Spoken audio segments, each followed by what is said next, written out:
Bienvenidos a La Carroza, su podcast paranormal de cabecera, donde cada episodio les traeremos relatos de origen paranormal, fantasmas, ovnis, demonios, crimen real. Todo eso, aquí lo vamos a tener. Antes de comenzar, tengo dos recomendaciones que hacerles. Si les gusta el Urbex, les recomiendo El Llanto del Ánima, con Cintia, ahí en YouTube. Si ustedes no saben qué ver en Spotify, Amazon, Prime, Disney Plus, Netflix, todas las plataformas de streaming que algunas las repetí, les recomiendo el podcast de Fil de Sana con Sergio Payán, donde cada semana encontrarán uno o más pelados dando sus recomendaciones de cine. Y ahora sí, comenzamos.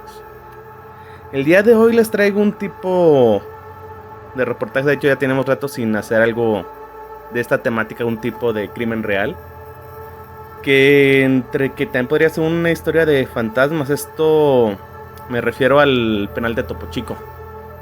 Me inspiró en hacer esta investigación el otro podcast, uno que se llama Penitencia en Spotify, con Saskia Niño de Rivera, que al escucharlo y escuchar todos los testimoniales de reos que vivían ahí en Topo Chico, se te erizaba la sangre de lo pesado. Pero pues bueno, vamos empezando con ese temita. El Topo Chico. Historia de cuando abre. La cárcel está ubicada en la zona poniente de la ciudad de la avenida Solidaridad. La estación del metro penitenciaría está a unos pasos al oriente de la prisión. El penal de Topo Chico, ubicado en Monterrey, Nuevo León, tiene una historia que se extiende por más de 75 años, marcada por eventos de violencia, celdas VIPs, tráfico de drogas, lujos, sobrepoblación y un autogobierno hasta su cierre definitivo en el 2019. Su historia de motines, asesinatos y contraste entre las celdas VIPs y otras insalubres y sobrepobladas llevó a que en algún momento fuera considerada la prisión más peligrosa de México.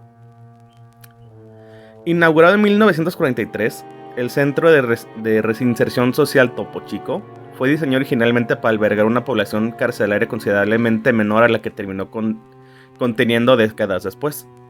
A medida que pasaron los años, el aumento de la criminalidad y los cambios en el tejido social de Nuevo León llevaron a que el penal experimentara una sobrepoblación crónica, con reclusos viviendo en condiciones inhumanas. Estamos hablando que si tu celda era para 4 personas, había en ocasiones que había 12. Pero contrastemente había celdas que tenían aire acondicionado, televisión y eran para una sola persona. Pero ya llegaremos a eso. Según información proporcionada por la Comisión Nacional de Seguridad, hasta diciembre de 2015, el penal de Topo Chico albergaba 3.965 reclusos, superando su capacidad máxima de 3.685 plazas, cifra que fue exponencialmente creciendo con los siguientes años.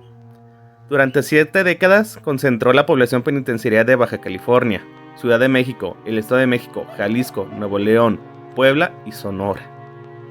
Pues estamos hablando de muchos estados, ¿eh? Ahora vamos a lo que vendría siendo lo más impactante, los motines. La violencia fue una constante en Topo Chico, con numerosos enfrentamientos entre reclusos y motines que dejaron un saldo trágico de muertos y heridos a lo largo de los años.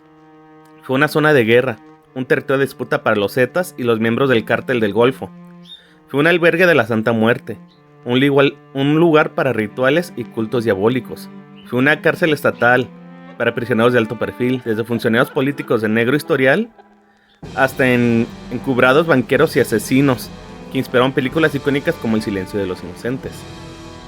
En 1980, los reclusos identificados como Rodrigo Alcalá López, el Huevo, y Carlos López Atencio, el Cubano, consiguieron desarmar a un celador y más tarde mataron al director del reclusorio, Alfonso Domenech Flores Milán, y a su chofer.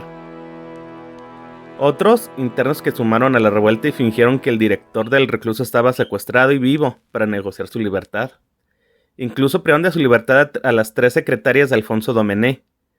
Cuando las liberaron, ellas relataron a las autoridades que el director ya había muerto. Entonces intervinieron en el penal y abatieron a los recursos. Todos ellos habían participado en la revuelta. Ese fue el primer motín. O sea, ya era el autogobierno era tal que hasta mataron al propio director. La pelirroja. el principio del caos. Los Zetas mostraron el control que mantenían sobre Topo Chico desde 1910, pero antes disputaban el control con el Cártel del Golfo. Para mostrar su poder dentro de prisión, el 31 de diciembre del 2010, sicarios sacaron de la prisión a una presa, Gabriela Muñiz Tamés, la pelirroja, y la colgaron en un puente peatonal de una importante avenida de Monterrey, debido a que era novia de un capo del grupo rival, el Cártel del Golfo.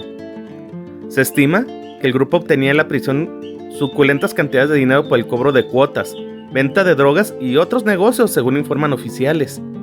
O sea, fíjense, cómo llegaba a tal grado ya el autogobierno que entraba y salía gente ajena al penal, o sea, hasta los propios reos entraban y salían, era lo que comentaban ellos. Cito: a cada nuevo interno se le exige una cuota para no ser golpeado o asesinado, que en promedio va desde los 1,500 pesos, unos $75, semanales y hasta 50,000 pesos mensuales, aseguró Consuelo Morales, director de Asociación Civil Ciudadana en apoyo a los derechos humanos. La organización comenzó a defender los derechos de los reos desde 1997 y abandonó esa labor en el 2010, debido a que el peligro que representó para ellos el autogobierno de los Zetas. O sea, llegó un punto en que ya ni siquiera derechos humanos podía meter la mano al penal, pues ya que era prácticamente pues pongámoslo, era como lo que vendría siendo Mónaco, allá en Francia, que está dentro de ahí, pero son sus propias reglas, su propio gobierno, es como un principado, por decirlo, pero aquí era de grupos de narcotráfico. El motín del 2016, que este fue el más sangriento. En noviembre de 2016, Juan Pedro Saldívar, el Z27, fue trasladado del Centro de Readaptación Social de Matamoros al penal de Topo Chico, y quiso arrebatarle a Jorge Iván Hernández Cantú, el Credo, el dominio de las actividades ilegales que se realizaban en el interior de la cárcel. El 10 de febrero de 2016 ocurrió la peor masacre dentro de una cárcel mexicana. Integrantes del Cártel del Golfo y los Zetas se disputaron el control del penal. El choque entre los simpatizantes del Credo y el Z27 dejó un saldo de 2 heridos graves y 49 muertos, 5 de ellos calcinados. Pero ahorita vamos, porque esas cifras no son reales. La riña comenzaron Jorge Iván Hernández Cantú, alias el Credo, y Pedro Saldívar Farías, alias el Z27. La celda del Credo era de las más amplias y lujosas, y se ve que fue consumida por el fuego durante esta riña. En la del Z27 se observa un mini split y un espacio para su propia regadera, un sanitario. Las paredes de su celda incluso estaban recubiertas de azulejos. O sea, yo no entiendo, cómo entraban los materiales, cómo entraban los materiales para construcción, el azulejo, los trabajadores, imagino que los mismos reos de los grupos. La riña provocó que se incendiara la cocina, la bodega de víveres y otros puntos del penal. A continuación tengo aquí unas notitas que se las voy a contar yo. Les decían que eran 49 muertos. Realmente fueron más de 200. Pero el gobierno, al ver la cantidad atroz de asesinatos y que era el número, decidieron dejarlo en 49. Cosa que aquí en México es muy muy común que se maquillen cifras. Se habla que diferentes tipos, o sea, cuando entran ya a tomar el gobierno del penal, a parar el motín, encontraron gente empalada, decapitados, desmembrados, que llega a un punto en que empezaron a apilar los cuerpos en el jardín central, en el patio central, pero no distinguían ya qué parte del cuerpo era de qué cuerpo. O sea, de repente tienen aquí un montonal de manos, allá piernas, pero pues el cuerpo al que pertenecían ya estaba en otro lado. También se habla que muchos de estos reos, de los hombres, porque todo este motín empezó en el área de hombres, se metían al área de mujeres para poder escapar. También es algo que tenían ellos como su autogobierno. Podían entrar y salir del área femenil y varonil como si nada. Si de repente el líder del penal en ese entonces quería hablar con alguna de las mujeres, mandaba ir por ella, y entonces alguien pasaba por los custodios. O sea, había policías y todo allá adentro, pero no tenían poder. Entraban, iban por la rea, le decían, Juan quiere hablar contigo. Ella iba a hablar con Juan y se regresaban. También hablamos que en este mismo autogobierno se hacían bailes. Dicen que tenían bailes como cada 15 días, como tipo pues, los bailes del pueblo, metían banda, DJs. Había tráfico de drogas, alcohol, mujeres, tenían su propio table dance ahí adentro. O sea, era prácticamente un pueblo, pero como hizo una película que era Disneylandia para los degenerados. Si tú realmente no pertenecías a uno de estos grupos, al llegar tenías que elegir cómo ibas a trabajar para ellos. O sea, haciendo limpieza, metiéndote a tráfico, o sea, tenías que entrarle porque le tenías que entrar. Si no te mataban. También otras cositas que me impactaron a mí mucho era lo que le dominaban la comida de rancho. En el penal había lo que le decían fayucas, que eran puestos de los mismos reos que de repente alguna señora vendían tacos, tienditas, cocas. La verdad ahí sí no entendí si todas estas pues fayucas eran legales o simplemente las dejaban poner, porque pues les digo, ellos podían vender comidas, o sea, hasta electrodomésticos en esas fayucas. Pero aparte es algo que le dominaban la comida de rancho, que era la comida del penal, que básicamente eran zanahorias y agua, y zanahorias ni cocidas. Entonces si tú de repente peleabas con alguno de estos grupos o no hacías lo que ellos querían, se te aislaba una celda lo más culera posible y se te daba la comida de rancho. Otra, tenían también su área de enfermos.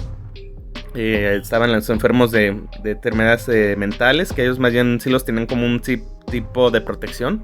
No se metían mucho con ellos. Pero está el área de sidosos. Pero aquí lo cruel es que de repente, por venganzas, iban con alguien que tenía sida, les sacaban sangre y en la noche entre 3-4 personas en tu celda te sometían y te inyectaban esa sangre con sida. Entonces tú ya tenías sida y ahora pues tenías que estar buscando el medicamento, tratar de conseguirlos. Pero bueno, sigamos con la historia de Topo Chico. En junio de 2016, los mismos grupos criminales seguían enfrentándolos y hubo otro choque entre ellos. El pretexto fue el traslado de varios reos al Ceferezo de Apodaca. En ese intento de motín perdieron la vida 3 reclusos y otros 19 fueron gravemente lesionados.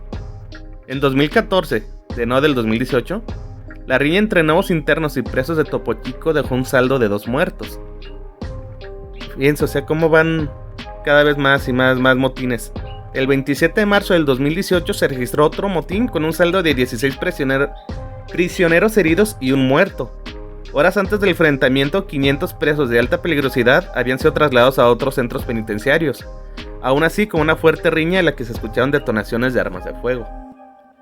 Ahorita les voy a platicar un poquito de los lujos que se tenían en estas celdas.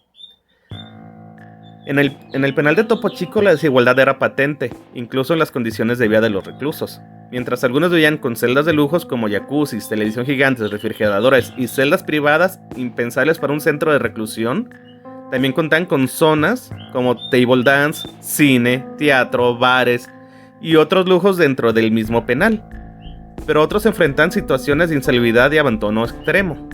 Esta poligradización no solo reflejaba las jerarquías internas y el poder de ciertos grupos dentro del penal, sino también la profunda crisis en el sistema penitenciario que permitía y sostenía tales diferencias. De hecho, ahorita recuerdo que en este podcast de penitencia platica Saskia Niño de Rivera que ella una ocasión va a visitar Topo Chico y le dice el director del penal, sí, yo te llevo. Y antes de entrar al penal dice, yo hasta aquí llego. O sea, y le dice, ¿cómo que tú hasta aquí llegas? Tú eres el director, tú me tienes que acompañar, me tienes que dar acceso. Sí, pero resulta que yo no tengo permiso para entrar. ¿Permiso de quién? Pues de los reos. Si yo entro, me van a matar. Entonces, yo ya avisé que tú vas a entrar, vas a ir a entrevistar gente, pero hasta aquí te acompaño.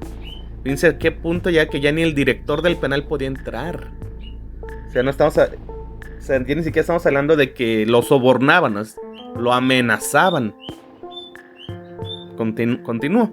Las celdas de lujo, a menudo asociados con miembros de alto rango de las organizaciones criminales como los Zetas, contan comodidades que iban desde pantallas de televisión planas con cable, sistema de aire acondicionado, hasta muebles de lujo y salas de juego y barberías y jacuzzi. También albergaban armas, drogas y dinero que obtenían también de otros prisioneros para otorgarles protección.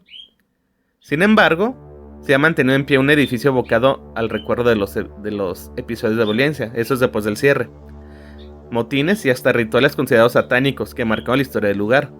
Vecinos de la zona se han opuesto a que este sea demolido, debido a que también acabarían con las pocas áreas verdes que hay en la zona, pues el plan es construir 3 edificios para la recreación, cultura, archivo, museo y cineteca, pero este sigue en el aire. Recientemente, influencers han visitado las instalaciones remanentes, constando y documentando que a pesar de los esfuerzos por transformar el espacio, la atmósfera y la memoria del terror que una vez imperó en Topo Chico permanecen intactas. También ahorita me acuerdo que cuando se hizo el cierre, se tomó el penal, había un tipo, lo que se le denomina aquí C5. Por ejemplo, no sé, los que si alguien me ve en otro país o la mayoría nos ve en México. Aquí en la ciudad hay unos postes grandes con cámaras. Son como 4 cámaras. Esas cámaras pues están ligadas a un sistema de monitoreo que es el C5.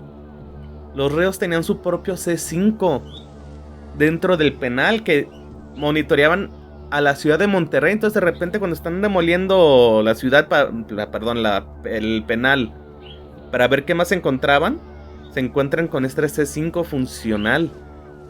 ¿Con qué propósito? No, me imagino que era para seguir controlando la ciudad, pero desde dentro del mismo penal.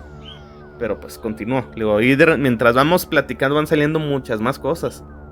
Reos distinguidos, entre comillas. Hombre del poder económico, ídolos deportivos y políticos de alto rango recorrieron los pasillos y celdas del penal de Topo Chico. El doctor Alfredo Valli Treviño mató y descuartizó al joven estudiante de medicina Jesús Castillo Rangel. Aparentemente mantenía una relación amorosa y una discusión terminó trágicamente. Valli Treviño sometió a su amante, le aplicó una inyección de pentotal sódico con un bisturí le cortó la garganta.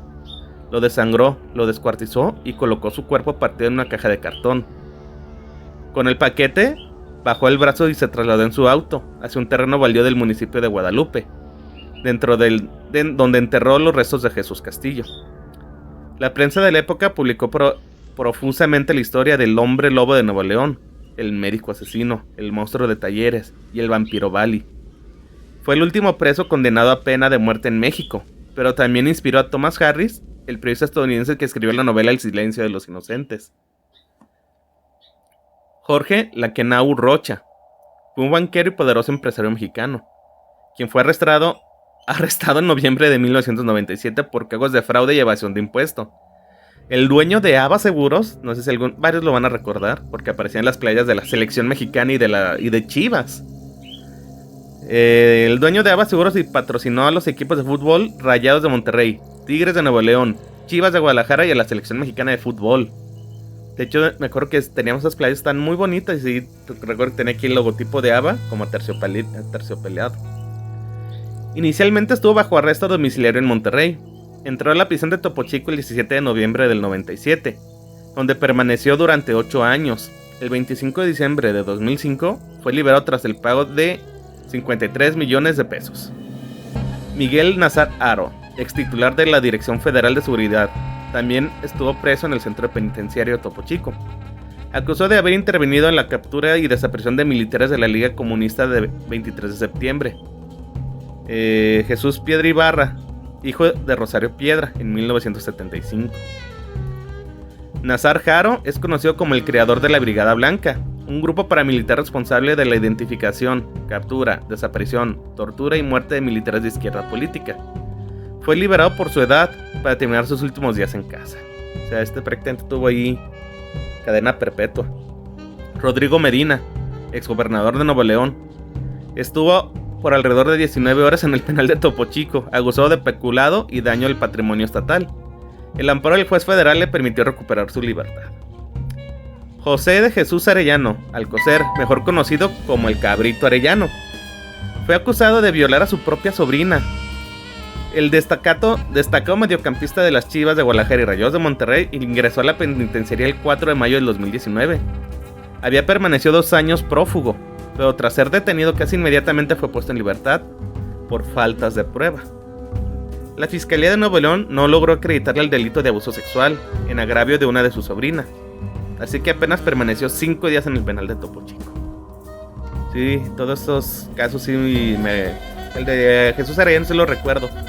Y está haciendo memoria el motín del 2016.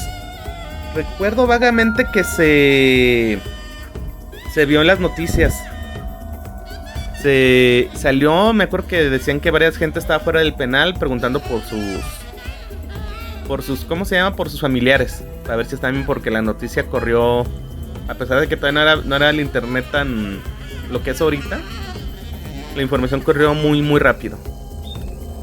Pero vamos ahora con el cierre.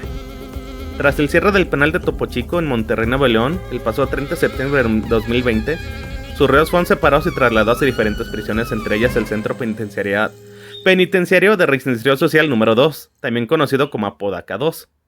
Los reos menos afortunados fueron trasladados al penal de Apodaca, donde la zona de talleres se convirtió en el dormitorio de al menos 900 reclusos. Otros más fueron trasladados a diferentes penales federales. Ante la posibilidad de que el interior hubiera cometido ejecuciones extrajudiciales y de que se hallaran cuerpos enteros en algún lugar del inmueble, el 2 de octubre del 2020 empezó la búsqueda de fosas clandestinas.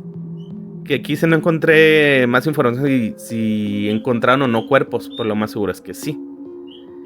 Ahora vamos un poquito con historias paranormales sobre el penal. Nomás denme un pequeñito momento. Ahora sí, continuamos.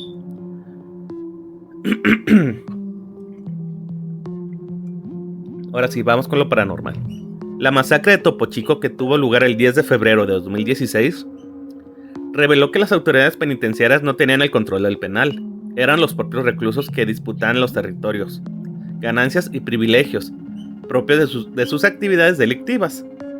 La revista Proceso documentó recientemente un reportaje sobre el penal de Topo Chico, en el que se encontraron cientos de altares a la Santa Muerte, que incluían figuras de tamaño real, cuadros y vestuarios, como un culto satánico que profesaba varios de los reclusos.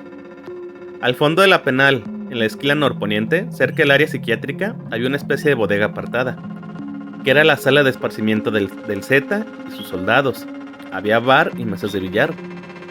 También había mesas para futbolito y sofás para estar cómodamente instalados. Enfrente tenían un altar de la Santa Muerte, en una capilla de concreto. El interior está delicadamente delineado, y aunque ya estaba vacía, todavía sigue en pie. Señala la pieza periodística del periodo Luciano Campos. Luego del cierre del penal de Topo Chico, han salido a la luz imágenes de las celdas, objetos y rituales que los presos tenían en dicha penitenciaría. El más reciente hallazgo es el de una celda acondicionada como altar a la Santa Muerte. En el interior del penal, las autoridades descubrieron un bar decorado con imágenes de Santa Muerte y algunos lugares con calaveras. De acuerdo con fotografías que difundió el gobierno de Nuevo León, la construcción tiene acabados de yeso, molduras y áreas recubiertas de azulejos. En sus ratos libres, los reos dedicaban tiempo a sus rituales de la Santa Muerte. Tenían un altar en el que rendían culto. Se llegó a hablar que hasta llegó a haber sacrificios humanos, pero... O sea, eso se le preguntó a los reos y algunos decían que sí, otros decían que simplemente escucharon el rumor y otros lo negaban. La sentencia de muerte está presente en cuadros y estatuas colocadas en el altar, donde los internos la reverenciaban. Algo que escuché también de esta historia sobre la muerte, que cuando toman el grupo que toma control del penal entra a demoler, tenían que demoler el altar a la muerte. Entonces el jefe les habla y se entregan la excavadora para hacerlo más fácil. Con la excavadora hacemos 2, 3 golpes, manazos y vamos rápido. No, pues ¿sabe qué? El que maneja la excavadora no lo quiere hacer, le da miedo. ¿Cómo que le da miedo si a eso se dedica? Sí, pero no lo quiere hacer. Entonces el güey te dice, tú sabes manejarla, ¿verdad? Sí, yo sé. Ok, entonces tú lo vas a hacer. Bueno, sí, yo lo hago. Dicen que llegan, prenden la excavadora. Y al momento que se va a acercar al altar y empieza a levantar la mano, ¡pum! Se apagaba. Ah, qué raro, se apagó. La volvían a prender, volvían a hacer el movimiento. Y a la hora de que iban a dar el golpe, se les volvió a apagar. Que se ocurrió unas 3-4 veces, pero dicen que el ambiente se empezó a sentir raro. Muy como tenso. Entonces que se empieza a enojar el líder, el jefe del convoy. Y le dice, ya, no seas payaso, ya es tu trabajo. Es que te juro que se está apagando. Entonces que él dice, a ver, que él se sube, porque dice que el Ten sabía manejarla, y también se la apaga, justo cuando iban a dar el golpe a destruir el altar. Pues tuvieron que hacerlo con mazos, porque la maquinaria nomás no lo quiso hacer. Pero dice que al estarlo rompiendo con los mazos sintieron una energía muy fuerte, como que algo los estaba viendo. Pero bueno. Daniel Ramírez Mendieta, quien habita en este reclusorio, narra un misterioso episodio casi de terror que vio a causa de alguien. Este relato es como un tipo indigente que vive ahí, en lo que es ahorita. De hecho, creo que quedó como 1 o 2 torres de lo que era el antiguo penal. Y sí hay un tipo jardín. Y él vivía, se metía a dormir ahí. Pero esa es su experiencia. En el edificio de la Cruz, último vestigio del expenal de Topo Chico, suceden cosas misteriosas. Adentro de la torre, lo único que queda de la vieja adentro de la torre de celdas, lo único que queda de la vieja penitenciaría, acostumbra a quedarse Daniel Ramírez Mendieta, un errante que narra un misterioso episodio casi de terror que vivió a causa de alguien. Cito: aquí como que me quitan las tortillas también, me las quitan de la cama, me las quitan y me las juntan, ahí como en el aire, me las avientan para que las cache. Me da coraje, pero ¿qué hago? ¿Quién las avienta? ¿Quién sabe? Dice que fue ahí cuando... Dice que ahí anda uno que grita bien feo. Platica. Qué chistoso eso de las tortillas. En lo que me dijeron a mí, que era un hombre que estaba loco, yo creo. Imagínense. En la noche no escucho nada. Ya cuando me duermo y ya cuando me gana el sueño, es cuando me jalan de los pies. Y vámonos para abajo. Me arrastra de la cama hasta la otra orilla. Se siente bien feo. ¿Pero qué le hago? Lo que yo escuché fue gritos. Lo que me dijo una señora es que espantan ahí. Con gritos. Y gente que los espanta a ellos. Se les escucha bien. Son gritos de una persona nomás grita, afirma. En la actualidad, tras el cierre del penal se anunció que las instalaciones incluían dormitorios, celdas de castigos y áreas comunes. Todas estas serían demolidas para dar paso a la creación de un parque público, que es el que les comentaba que hay ahorita. Proyecto apoyado por el empresarios de la región. El Parque Libertad abrió el 20 de septiembre del 2021. Y pues esa fue la historia de Topo Chico. O sea, yo cuando la escuché, la verdad me impactó mucho. Yo sabía que existía, de hecho no sabía que ya había cerrado. Ni sé qué tan mal informado estaba. Pero me impactó tanto que quise hacer esta pequeña investigación y traerla aquí. Para ver si más gente sabía sobre esto o si no sabían que supieran. Pero les digo, o sea, yo traje pues lo que es la historia de Topo Chico. Por este podcast de penitencia trae relatos de gente que estuvo ahí. Gente que narra que cuando fue el motín del 2016, o sea, fue algo terrible.